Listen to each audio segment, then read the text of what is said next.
Article 7.8 Critical Operation Power System COPS text that is followed by a reference in bracket has been extracted from NFPA 1600 2013 Standard on Disaster Emergency Management and Business Continuity Program. Only additional changes were made to the extracted to text to make it consistent with this code. 7.8 1.1 Scope. The provision of this article apply to the installation, operation, monitoring, control, and maintenance of the portions of the premises wiring system intended to supply, distribute, and control electricity to design critical operation areas DCOA in the event of disruption to element of the normal system. Critical operation power system are those systems so classed by municipal or other codes by any governmental agency having jurisdiction or by facility. Engineering documentation establishing the necessity for such a system. This system include but are limited to power system, HVAC, fire alarm, security, communication, and signaling for designated critical operation areas. FNP number 1 Critical operation system are generally installed in vital infrastructure facilities that, if destroyed and incapacitated, would disrupt national security, the economy, public health, or safety, and will enhance electrical infrastructure for continuity of operation has been deemed necessary by governmental authority. FPN number 2 for further information on disaster and emergency management, see in FPE 1600 2013 Standard on Disaster Emergency Management and Business Continuity Programs. FPN number 3 further information regarding performance of emergency and standby power system, see NFPE 110 2013 Standard for Emergency and Standby Power System. FPN number 4 for further information regarding performance and maintenance of emergency system in healthcare facilities. C in FPE 99/2015 standard for healthcare facilities. If FPE in number 5 for specification of location where emergency lighting is considered essential to life safety.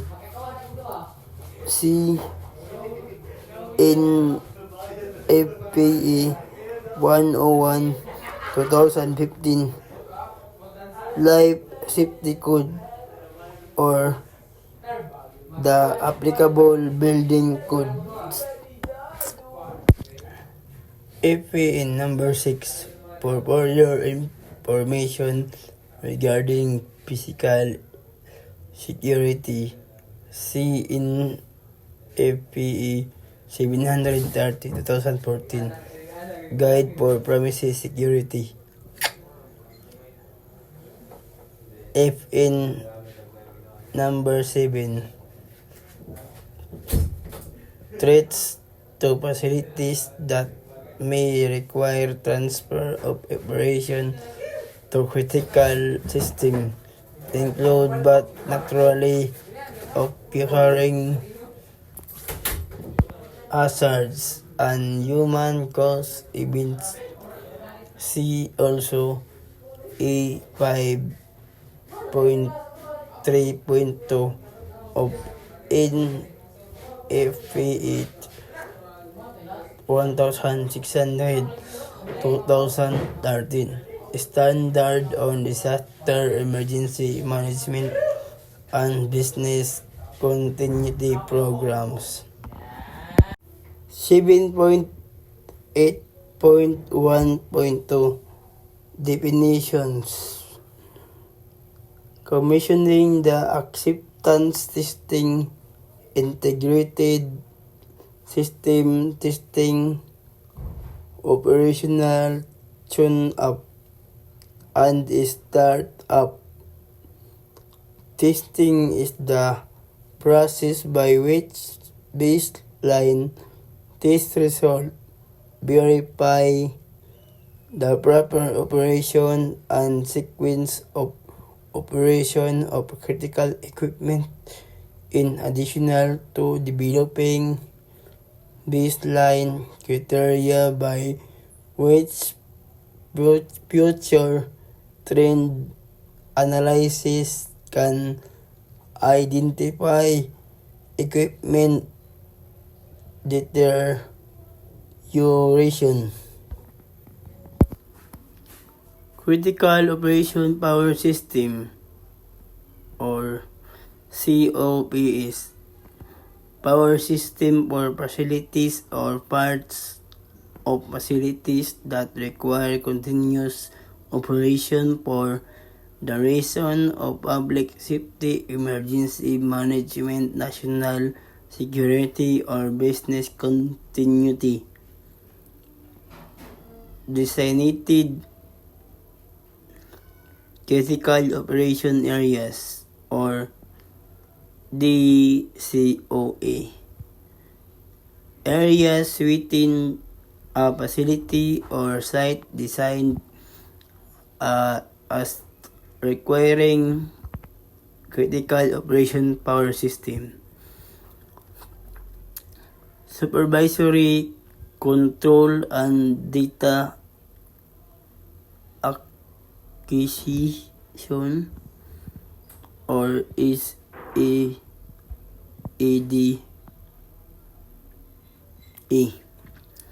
An electronic system that provides monitoring and controls for the operation of critical operation power system. These include the fire alarm system, security system, control of HVAC, the stop monitoring of the power supplies, and critical distribution system, annunciation and communication equipment to emergency personnel, facilities, occupants, and remote operators. 7.8.1.4 Risk assessment for critical operation power system shall be documented and shall be conducted in accordance with 7.8.1.4 through C. If in Chapter 5 of NFPA 1600 2013 Standard on Disaster Emergency Management and Business Continuity Programs provide additional guidance concerning assessment and hazard analysis. A. Conducting risk assessment in critical operation power system. Risk assessment shall be performed and identify hazard, the likelihood of their occurrence, and the vulnerability of the critical system to those hazards. B. Identification of hazard to be considered at a minimum shall be included but shall not be limited to the following. Number 1. Naturally occurring hazard, meteorology and biological, geological. Number 2. Human caused event, accidental and intentional. Letter C. Developing mitigation strategy based on the result of the risk assessment. A strategy shall be developed and implemented to mitigate the hazards that have not sufficiently mitigated by the prescribed requirements of this code. 7.8.1.5 Physical security shall be provided for critical operation power system accordance with 7.8.1.5 A and B. Letter E. Risk assessment based on the result of the risk assessment are a strategy for providing physical security for critical operation power system shall be developed, documented, and implemented. Letter B. Restricted access, electrical circuit and equipment for critical operation power system shall be accessible to qualified personnel only. 7.8.1.6 Testing and maintenance. Ito ay conduct and witness test. Test shall be conducted and witnessed on the complete system upon installed and periodical afterward. Letter B. Tested periodically system shall be tested periodically on a set schedule to ensure the system are maintained in proper operating condition. Letter C. Maintenance. The office of the building official EE shall be required a documented preventive maintenance program for critical operation system. FPN. For information concerning maintenance, see in FPE 70B 2013 recommended practice for critical equipment maintenance. Letter D. Writing record shall be kept of such tests and maintenance. Letter E. Testing under load means for testing all critical power system during maximum anticipated load condition should be provided. FPN. For information concerning testing and maintenance of to COPs, see in FPE 110/2013 standard for emergency and emergency power supply system that are also applicable instant power system. 7.8.1.8 Commissioning. Letter A. Commissioning plan. A. Commissioning plan shall be developed and documented. FPN. For further information, developing a commissioning program, say in FPE 70B 2013 recommended practice for electrical equipment maintenance. Letter B. Component and system test. The installation of the equipment shall be undergo component and system test to ensure that when energized, the system will be function properly. Letter C. Baseline. Test result. A set of baseline test result shall be documented for comparison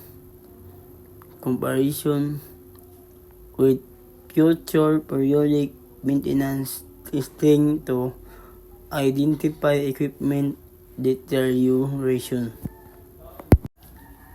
Letter D. Functional performance test. E. A functional performance test program shall be established, documented, and executed upon complete installation of the critical system in order to establish and baseline reference for future performance requirements. 7.8.2 Circuit wiring equipment. 7.8.2.1 Feeder and branch circuit wiring. Letter A. Identification. Boxes and exclosure in a building or at a structure where a critical operation power system and any other type of power system are present. All boxes and enclosure, including transfer switch, generator, and power panels for critical operation power system circuit shall be permanently marked, so they will be readily identified as a component of the critical operation power system. Number 2. Receptacle identification in a building in which COPs are present with other type of power system described in other section this article. The cover plates for the receptacle or the receptacles themselves supply from the COPs shall have a distinctive color or marking so as to be readily identifiable. Non-locking type 125 volt 15 and 20 ampere receptacle supply from the COPs shall have an illuminated phase or an indicator light to indicate that there is power the receptacle. Exemption: if the COPs supply power to a DCOA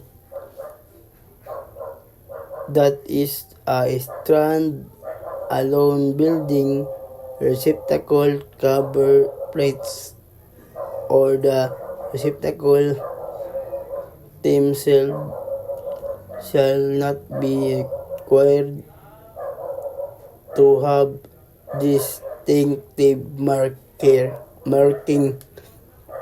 Letter B. Wiring of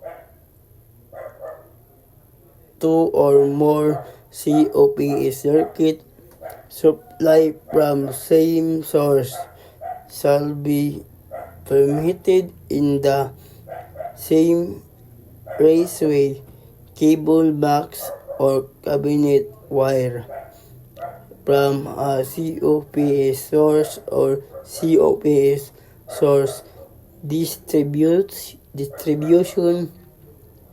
overcurrent protection to critical loads shall be kept entirely independent of all other wiring and equipment. Exemption: there the COPs feeder is installed in transfer requirements enclosure. Number 1. Protection against physical damage. The wiring of the COPS system shall be protected against physical damage only. The following wiring method shall be permitted. Letter A. Rigid metal conduit, intermediate metal conduit, or type MI cable. Letter B. There in case in not less than 50 mm of concrete. Any of following wiring methods shall be permitted. AC. Where provision must be made of flexibility at equipment connection, one or more of the following shall also be permitted. Number 1. Flexible metal fittings. Number 2. Flexible metal conduit with less fittings. Number 3. Liquid tight flexible metal conduit with less fittings.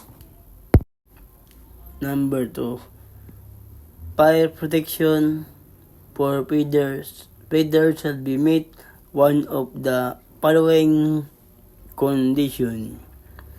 Number 1. The cable of raceway is protected by less electrical circuit protective system with a minimum 2-hour fire rating. FPN. The less organization provides information for electrical circuit protection system on proper install requirements to maintain the fire rating. Number 2. The cable or raceway is a less fire resistive cable system with a minimum 2-hour fire rating. FPE number 1. Fire resistive cable are test to 21% this for fire resistive cable. FPE number 2. To less organization provide information for resistive cable system on proper installation requirements to maintain the fire rating. Number 3. The cable or raceway protected by a less fire rate assembly that has a minimum fire rating of 2 hours. Number 4. The cable or raceway is encased in a minimum of 50 mm of concrete. Number 3. Flood plain protection where COPS feeder are installed by the level of the 100-year flood plain. The insulated circuit conductors shall be less for use in a wet location and be installed in a wiring method that is permitted for use in wet location. Letter D. COPS branch circuit wiring. Number 1. Outside the DCOA, COPS branch circuit installed outside the DCOA shall comply with the physical and fire protection requirements 7.8.2.1.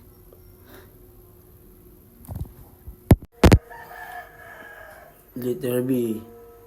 Feeder distribution equipment for COPS feeder circuits, including transfer equipment, transformer, and panel boards, shall comply with 1 and 2. 1. Be located in space with a 2-hour fire resistance rating. Number 2. Be located above the 100-year floodplain. 7.8.2.3 Feeders and branch circuit supplied by COPS. Feeder and branch circuit supplied by the COPS shall supply only equipment specific as required for critical operation use. 7.8.2.5 Wiring of each box,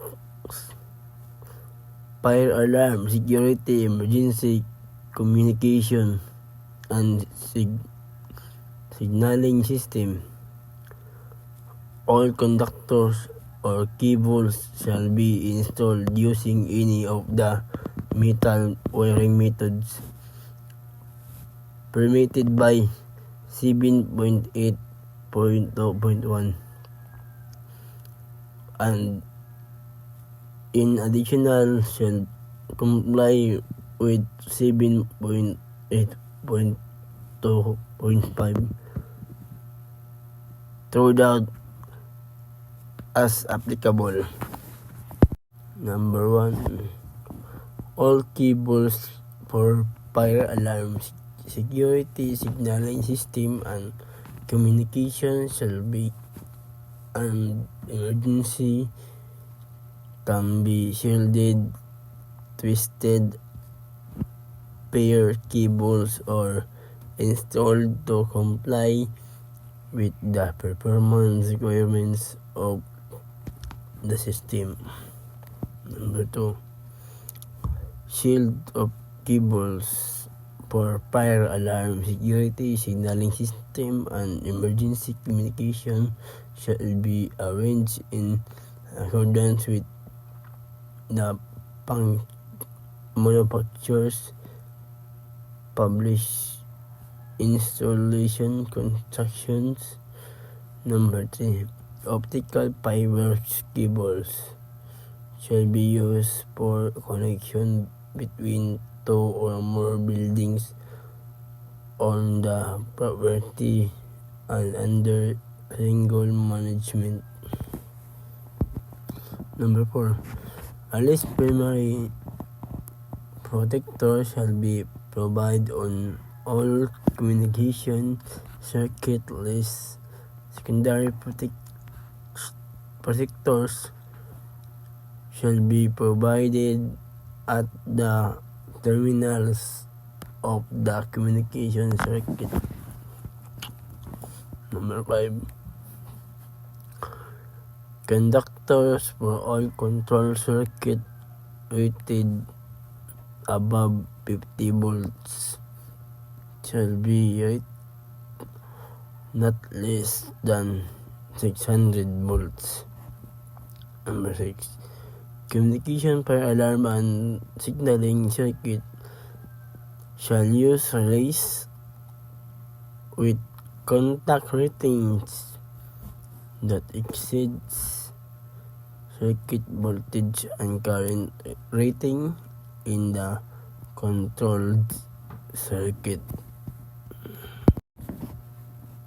Number 7. All cables for fire alarm, security, and signaling system shall be rated and shall be listed to our electrical circuit protective system. Emergency communication cable shall be type CMR CI or shall be rated and shall be listed to our electrical circuit protective system. Number 8. Control, monitoring, and power wiring to HVAC system shall be listed to our electrical circuit protective system. 7.8.3 Power system and connection. 7.8.3.1 Source of power. Letter A. A general requirement circuit supply shall be such that in the event of failure of the normal supply to the DCOA, critical operation power shall be available within the time required for the application of the supply system for critical operation power system, in addition to the normal services to the building, and meeting the general requirements of this section shall be on or more of the types of system described in 7.8.3.1 E. H. If P in assignment of degree of reliability of the recognized critical operation power system depends on the careful evaluation in accordance with the risk assessment. Letter B. Fire protection when located within a building. Equipment for sources of power as described in 7.8.3.1 letter A. Through H shall be installed either in spaces fully protected by approved automatic fire suppression system, sprinklers, carbon dioxide system, and so forth, or in spaces with a 2-hour fire rating. Letter C. Grounding. All sources of power shall be grounded as a separately derived source in accordance with 2.50.2.11. Exemption. Where the equipment containing the main boarding jumper or system bonding jumper for the normal source and feeder wiring to the transfer equipment are installed in accordance with 7.8.1 C and 7.8.2.2 B. Letter D. Surge protective by protection device source protection device shall be provided at all facility distribution voltage levels. Letter A. Storage battery and automatic battery charging means shall be provided. Batteries shall be compatible with the charger for the particular installation. Automotive type batteries shall be used. Letter F. Generator set. Number 1. Prime mover driven generator sets driven by a prime mover shall be provided with means for automatically starting and prime mover on failure of the normal service. A time delay features permitting a minimum 15-minute setting shall be provided to avoid retransfer in case of short time establishment of the normal source. Number 2. Power for fuel transfer pumps, where power is needed for the operation of the fuel transfer pump to deliver fuel to a generator set the tank. This pump shall be connected to the COPs. Number 3. Supplies prime mover shall be that solely dependent on a public utility gas system for their fuel supply or municipal water supply for their cooling system. Means shall be provided for automatically transferring from one fuel supply to another where dual fuel supply are used. Number 4.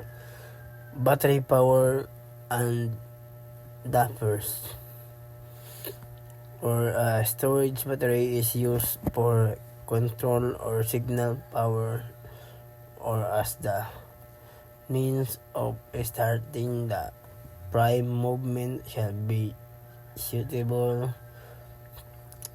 for the purpose and shall be equipped start with an automatic charging means independent of the generator set where the be connected to the COPs where power is required for the operation of dampers used to ventilate the generator set. The damper shall be connected to the COPs. Number 5. Outdoor generator sets. Letter A. Permanently installed generator and portable generators greater than 50 kilowatt where an outdoor house generator set is equipped with a readily accessible disconnecting means in accordance with 4.45.1.18 and the disconnecting means is located with sign of the building or structure underground conductor or fast drop the building of a structure means on a building or structure. The disconnecting means shall meet the requirements of 2.25.2.7. Letter B. Portable generator 15 kilowatt or less, where a portable generator rated 15 kilowatt or less is installed using a large inlet or other cord and plug type connection. A disconnecting means shall not be required where underground conductor serve or pass through a building or structure. Number 6.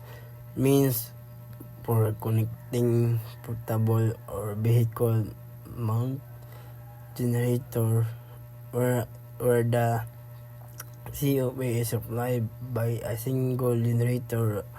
A means to connect a portable or vehicle mount generator shall be provided. Number 7. On-site fuel supply where internal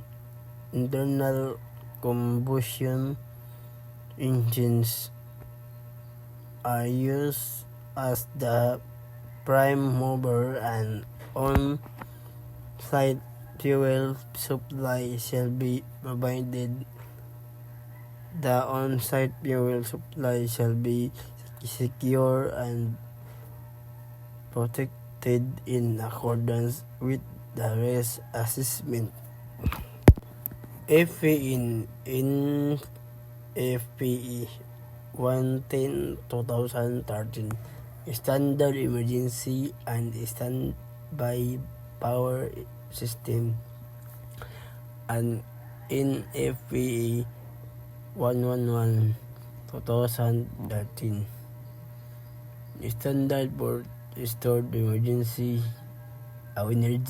Emergency and Standby Power System include additional information on ventilation, air for combustion, and cooling. Number 7.8.3.3 Capacity of power sources. Letter A. Capacity and rating. A COP shall have capacity and rating for all loads to be operated simultaneously for continuous operation with variable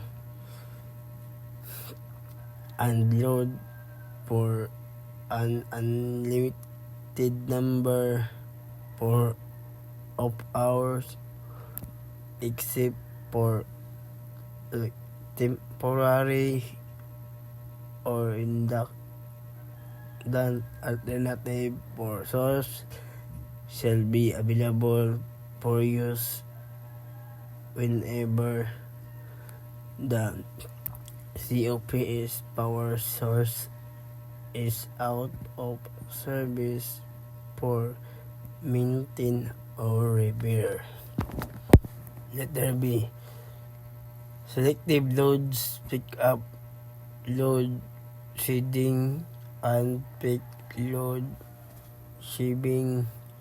The alternate power source shall be permitted to supply COP's emergency legally required standby and optional loads where the source has adequate capacity or where automatic selective load pick up and load shedding is provided as needed to ensure adequate power to number 1. The COP is emergency circuit to the legally required standby circuit, and 3. The operation standby circuit in the order of priority. The alternate power source shall be permitted to be used for peak load shedding provided these conditions are met. Peak load shedding operation shall be permitted for satisfying the test requirement of 7.8.1.6 to be provided all the other conditions of 7.8.1.6 are met. Letter C. Duration of COPS operation. The alternate power source shall be capable of operating the COPS for a maximum of 72 hours at full load of COA with in steady state voltage within 10% of normal utilization voltage. 7.8.3.5 Transfer equipment. Letter A. General transfer equipment including automatic transfer switches shall be automatic and identified for emergency use. Transfer equipment shall be designed and installed to prevent the inadvertent interconnection of normal and critical operation source of supply in operation of transfer equipment, and electrical power production system installed to permit operation in parallel with the normal source shall meet the requirements of Article 7.5. Bypass insulation switch means shall be permitted to bypass and insulate the transfer equipment where bypass insulation switches are used in the inadvertent parallel operation shall be avoided. Letter C. Automatic transfer switches were used with sources that are not inherently synchronized. Automatic transfer switch shall comply with C1 and C2. Number 1. Automatic transfer switch shall be in less for both to emergency use. Number 2. Automatic transfer switch shall be electrically operated and mechanically held. 30. Used transfer equipment shall supply only COPS loads. The documentation that transfer equipment its current reading of the short circuit CU based on the specific overcurrent type of setting protecting the protective device type. Transfer equipment shall be field marked on the exterior of transfer equipment. 7.8.3.11 Branch circuit supply by COPS. Branch circuit supply by the COPS shall be supply equipment specified as required for critical operation use. 7.8.4 Overcurrent protection. 7.8.4.1 Accessibility. The feeder of and branch circuit overcurrent devices shall be accessible to authorized persons only. C. Testing when equipment ground bolt protection is first installed. Each level shall be tested to ensure that ground bolt protection is operational. FPN testing intended to verify the ground bolt function is operational. The performance test is not intended to verify selectability. In 7.8.4.3 as this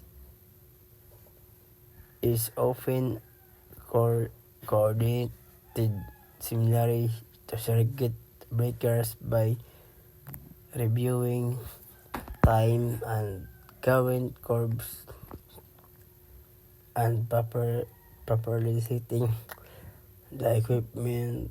Selectability of fuses and circuit breakers is not performance tested for overload and short circuit. 30. Selectability ground bolt protection for operation of the service and feeder disconnecting means shall be fully selective such that the feeder's device but not the service device shall be open on ground bolt on the load sides of the feeder device. Separation of ground bolt protection time current characteristics shall be conform to the manufacturer's recommendation and shall consider all required tolerances and disconnecting operating time to achieve 100% selectability. FPNC 2.30.7.6 FPN number 4 for transfer of alternate source or ground bolt protection is applied. 7.8.4.5 Selective coordination critical operation on power system.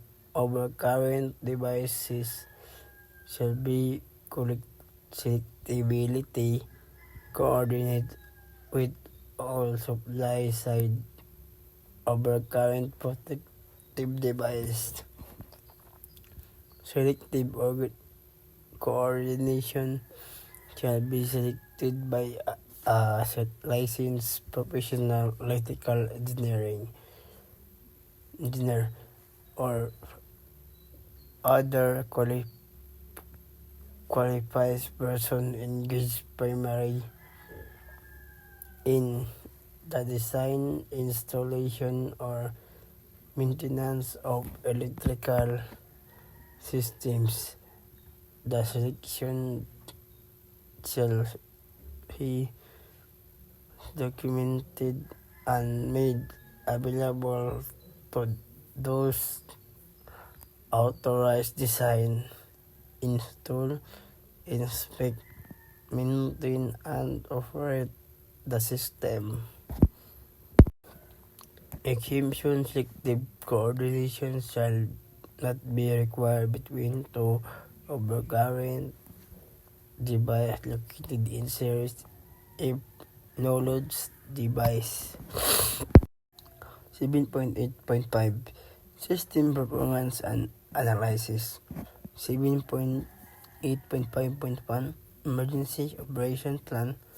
A facility with a COPS shall have documented an emergency operation plan. The plan shall be considered emergency operation and response, recovery, and continuity of operation. FPN NFPA 1600-2013 Standard on Disaster Emergency Management and Business Continuity Program. Select a section.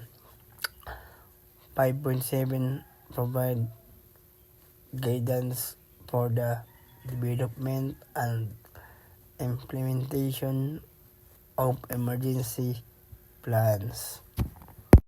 Letter E. Supply output power supply to premises wiring system shall be permitted to have a capacity than a calculate load. The capacity of the stand-alone supply be equal to or greater than the load posed by the largest single utilization equipment connected to the system. Generated a general lighting load shall not be considered as a single load. Letter B. Sizing and protection. The circuit conductors between a stand-alone source and a building or structure disconnecting means shall be sized based on the sum of the output ratings of the stand-alone sources. Letter C. Single 15-volt supply stand-alone system be permitted to supply 15 volts to a single phase 3-wire 15 to 30 volts service equipment or distribution panels where there are no number to 30 volts outlet and where there are multi-wire branch circuit in all installation. The sum of the rating of the power source shall be less than the rating of the neutral bus in service equipment. This equipment shall be marked with the following words: or equivalent. Warning: single 15-volt supply. Do not connect multi-wire branch circuit. The warning signs is or labels SLB comply with 1.10.1.22 p. Energy storage or backup power system requirements. Energy storage or backup power supply are not a backfeed circuit breakers. Plug-in type backfeed circuit breaker connected to an interconnected supply shall be secure in accordance with 4.8.3.7. Circuit breakers marked line and load shall be not but backfeed type. Voltage and frequency control. The stand-alone supply shall be controlled so that voltage and frequency remain within suitable limit for connected load. Article 7.12 Direct current microgrids. 7.12.1 General.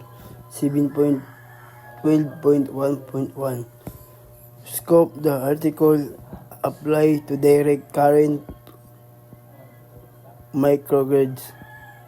7.12.12 Definition. Direct current microgrid. DC microgrid. 3. Direct current microgrid is power distribution system consisting of more than one interconnected DC power source. Supply DC, convert DC loads and AC loads powered by DC-AC inverters. A DC microgrid typically not directly connected to an AC primary source of electricity, but some DC microgrid interconnect via one or more DC-AC directional converters or DC-AC inverters. FPN direct current power source include AC-DC converters, rectifier, bidirectional DC-AC inverters, converters, photovoltaic system, wind generators,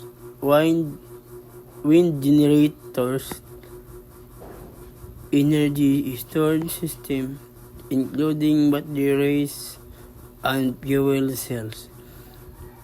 Grounded two-wire DC system, a system that has a solid connection or reference ground between one of the current carrying conductors and the equipment grounding system.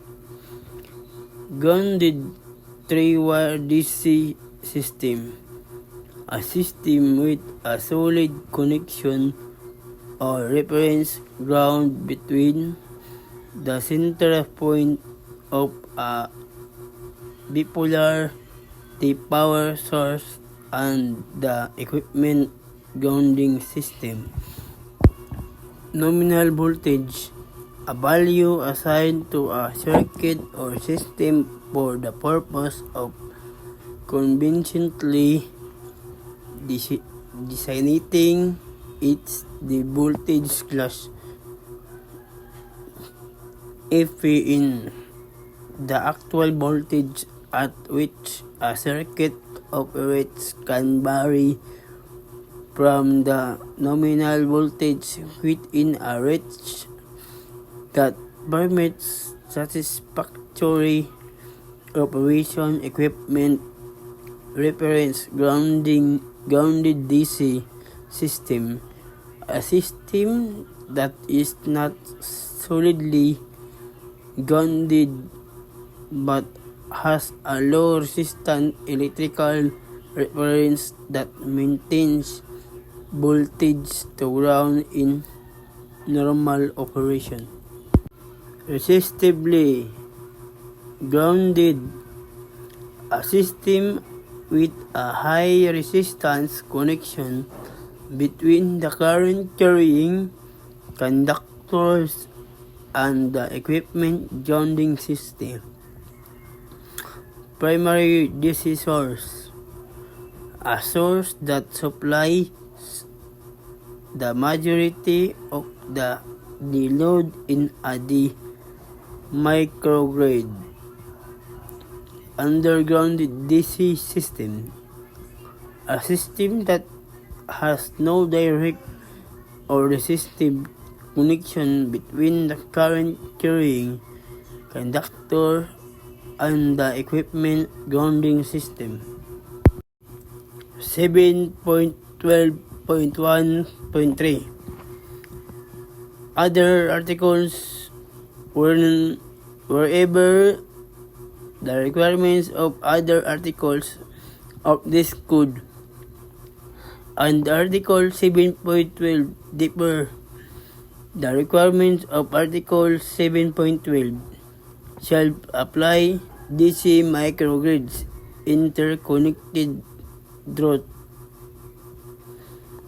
an inverter or bidirectional converter with AC electric power production sources shall comply with Article 7.5.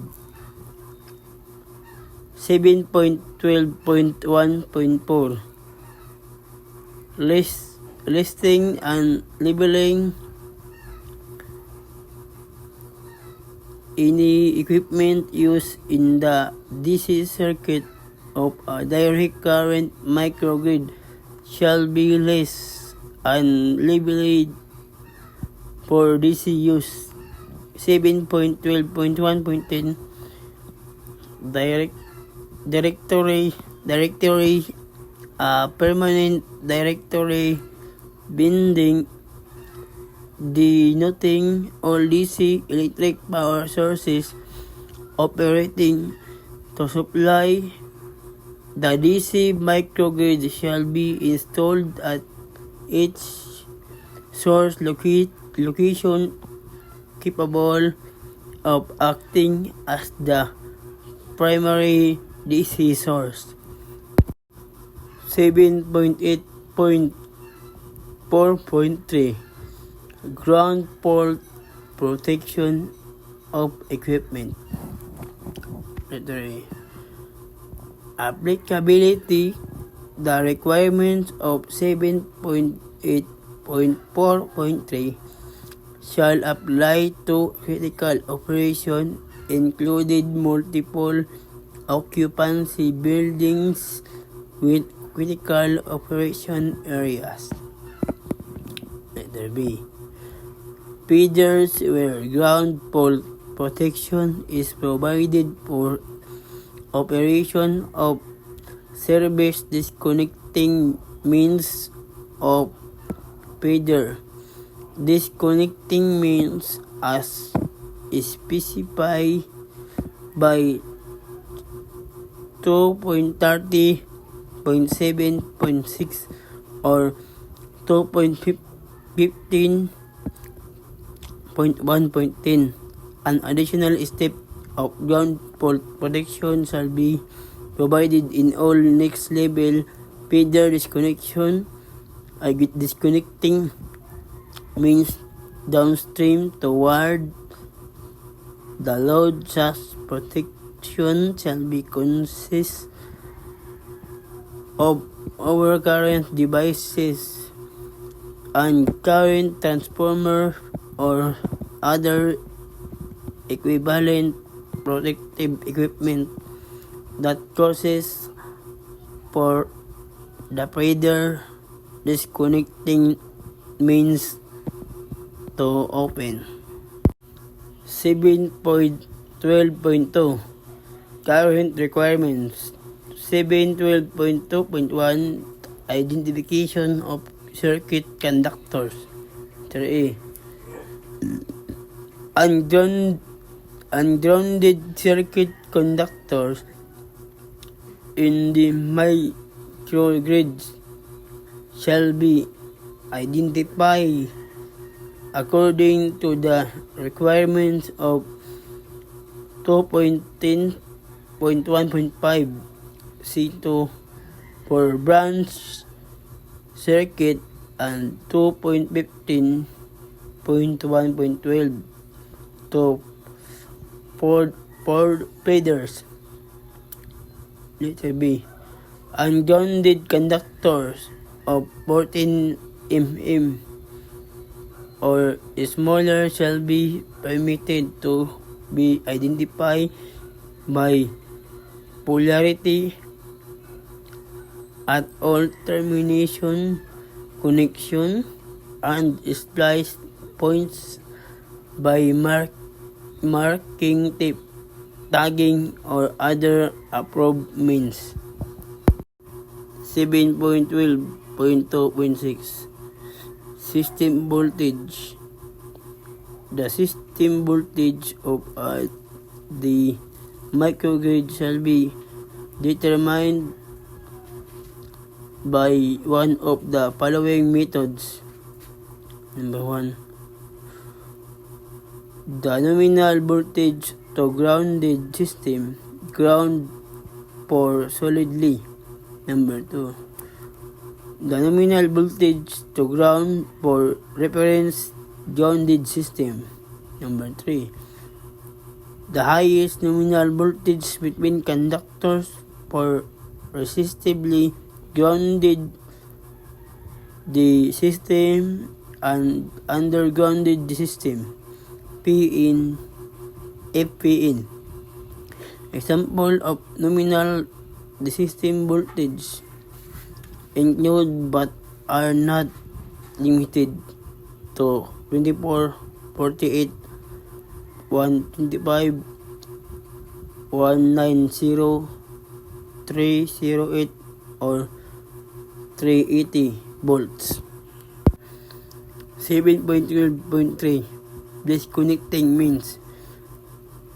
7.12.1 DC source disconnecting means the output of each source shall have a readily accessible. Disconnecting means that is lockable in the open position and adjacent to the source. 7.12.3.2 Disconnection of grounded conductor in solidly grounded 2 and 3 wire system. The disconnecting means shall simultaneously open all ungrounded conductors in ungrounded resistively grounded and reference grounded system. Such devices shall open all current carrying conductors.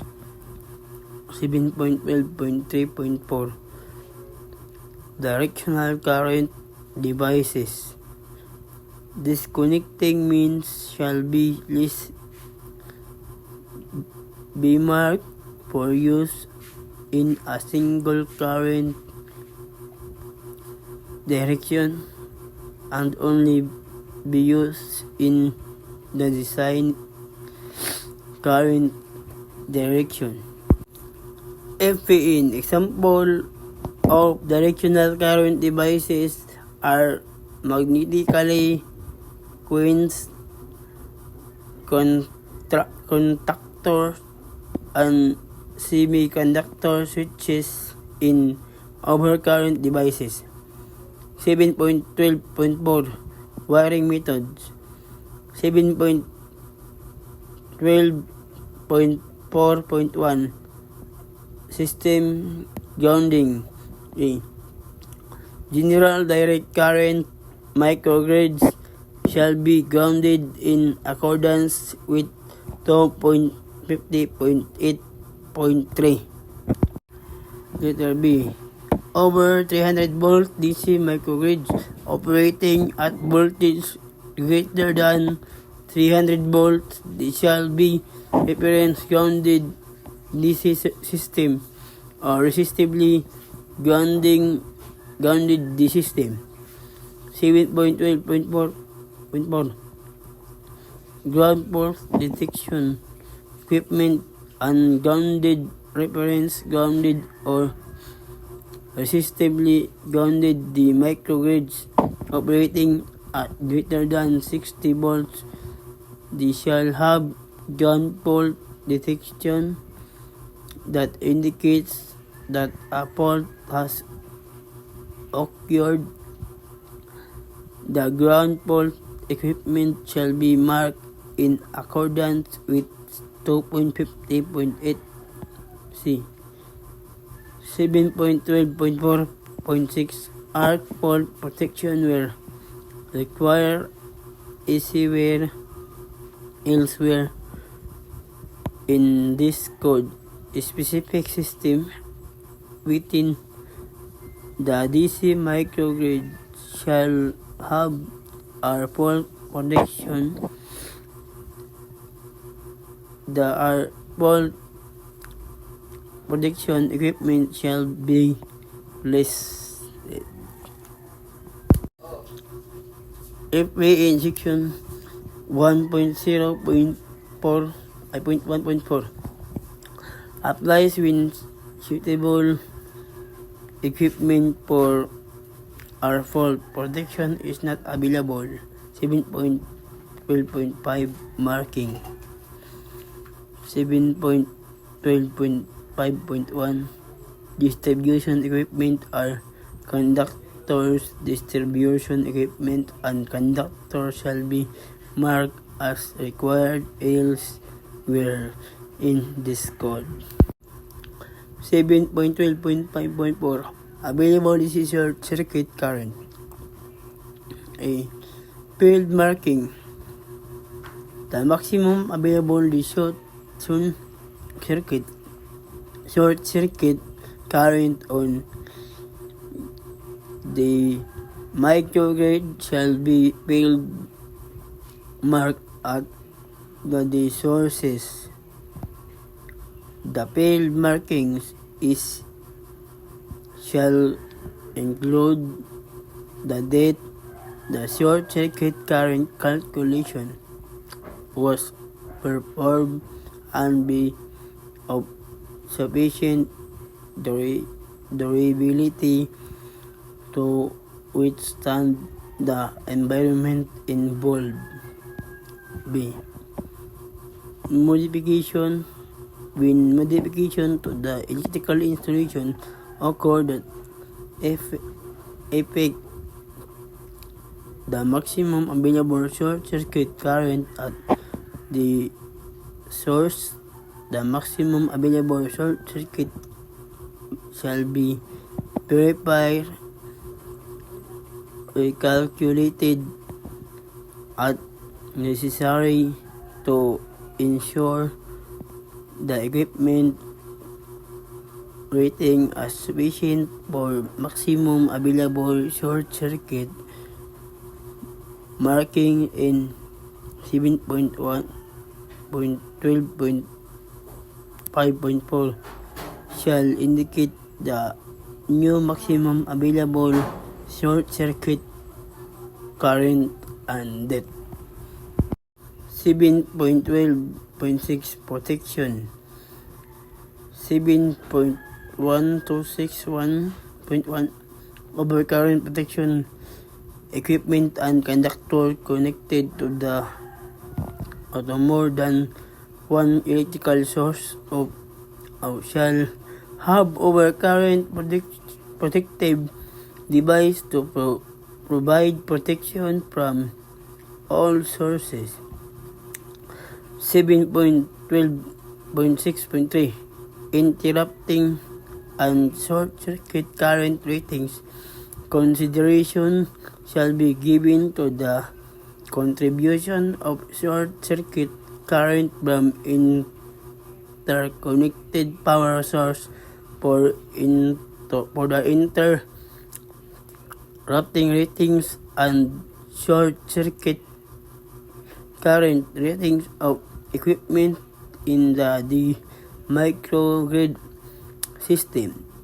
Overcurrent protective device and equipment used within the microgrid shall have an interrupting rating at nominal circuit voltage or a short circuit current ratings sufficient for the available short circuit current at the line terminal of the equipment.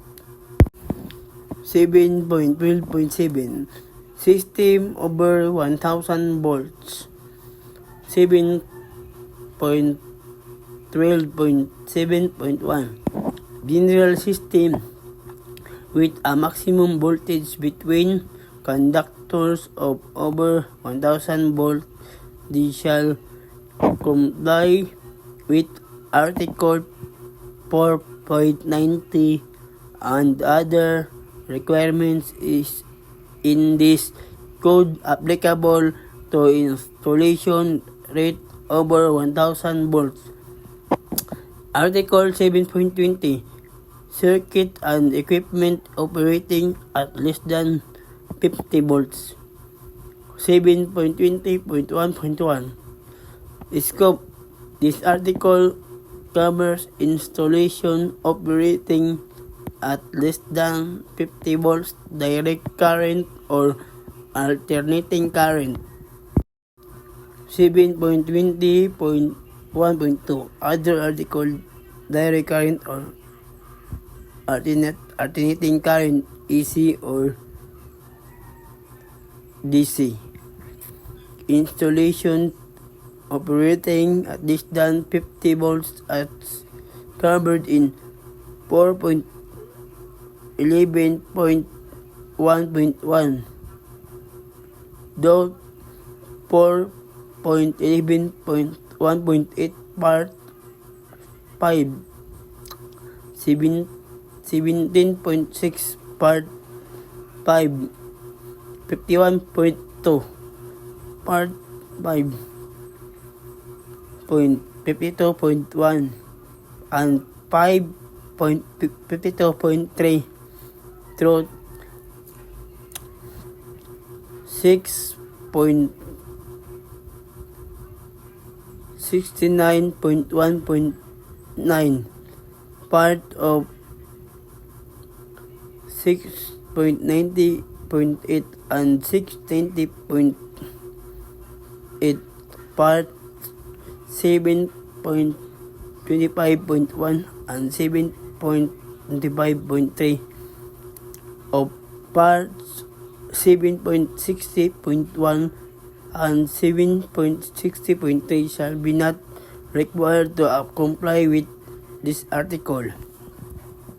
7.20.1.3 hazardous classify location installation with the scope of this article and install in hazardous classify location shall also comply with the appropriate provisions for hazardous classified location in other applicable articles of this code. 7.20.1.4 Conductors shall be not be smaller than 3.5 mm copper or equivalent conductor for appliance branch circuit supplying more than one appliance or appliance.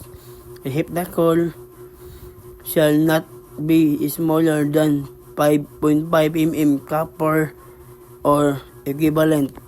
7.20.1.5 Lamp holder. Standard lamp holders that have a rating of not less than 660 watts shall be used. 7.20.6.1.6 Receptacle rating. Receptacles shall have a rating of not less than 50 amperes.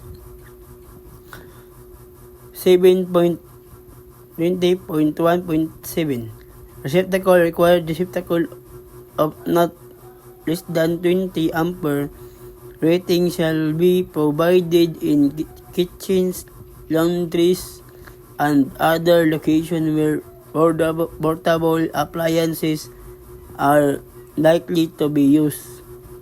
7.20.1.9 Batteries. Installation of storage batteries shall comply with 4.80.1.1 drought 4.80.1.6 and 4.80.1.9 drought 4.80.1.11. 7.20.1.11 Mechanical execution of work. Circuits operating at less than 50 volts shall be installed in a neat and workmanlike manner. Cable shall be supported by the building structure in such a manner that the cable will not be damaged by normal building use.